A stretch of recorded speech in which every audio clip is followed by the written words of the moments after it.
Don't let money hold you back from pursuing your dream in the music industry. Here's a clip from my most recent podcast episode, episode 100, which is my story and how I got started in the music business. You know, the tagline of the show and everything I do is go see shows, meet people, make stuff. And there's a reason to that. When you're going to shows, right?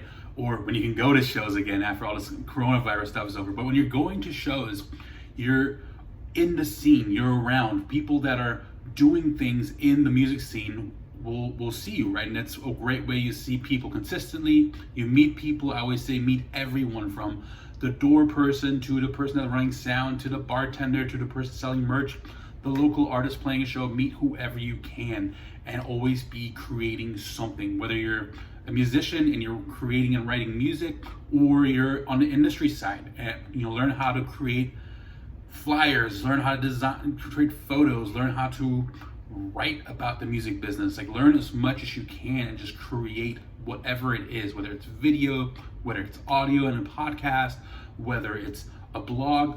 Always be creating something, because you never know what doors that will open. When you don't have money, you can always trade a skill for something that you want, right? There is a story on one of my podcast episodes with Kathy Heller where someone traded babysitting for free studio time.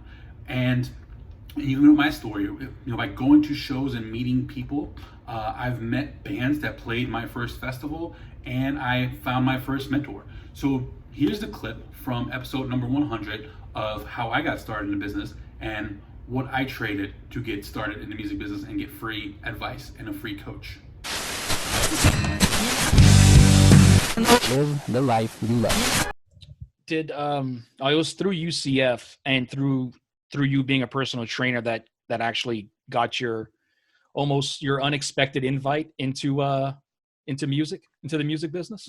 Yeah, so when you're in pre-med, but a way to really stand out for the colleges, besides good grades and good MCAT score, is doing something interesting, and that usually leans on being doing research, like working in a lab, like after classes, and doing experiments, or going more to volunteer community route. Mm-hmm. So I went to volunteer community route, and did all kinds of different things around the community. But for some reason, hunger and homelessness spoke the most to me, and at-risk youth. Why was that? I think because it was the most visible problem in Orlando. You saw homeless people everywhere. You saw poor neighborhoods with kids that didn't have the same opportunities that anyone grows up in a good, wealthy family has. They do, but it's a little more challenging, right? The schools are not as good. So I was like, man, and I wasn't aware how much of a problem it was just in Orlando.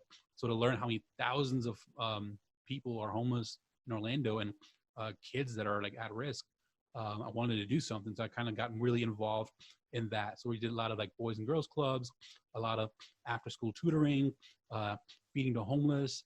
And then I became the director of hunger and homelessness for UCF, so for volunteer UCF.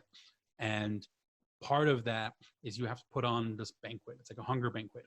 And that's kind of how I learned about all that, by going to a previous hunger banquet from the previous director.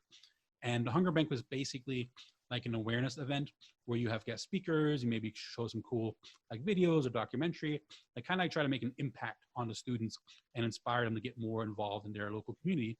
And it obviously worked on me. And again, I wanted to do more. So I was like, how about we do a whole hunger week?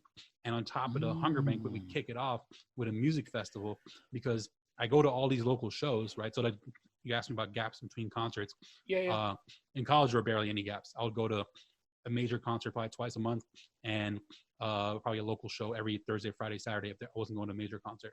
So I really got to know the local scene. And one of my clients was, my training clients, was a person, her name's Anna Reina. She's one of my first mentor.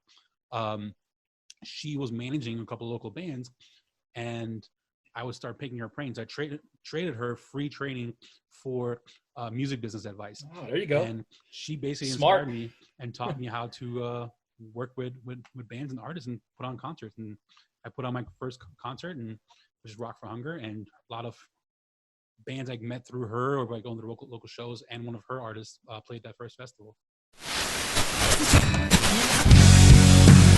Live the life you love.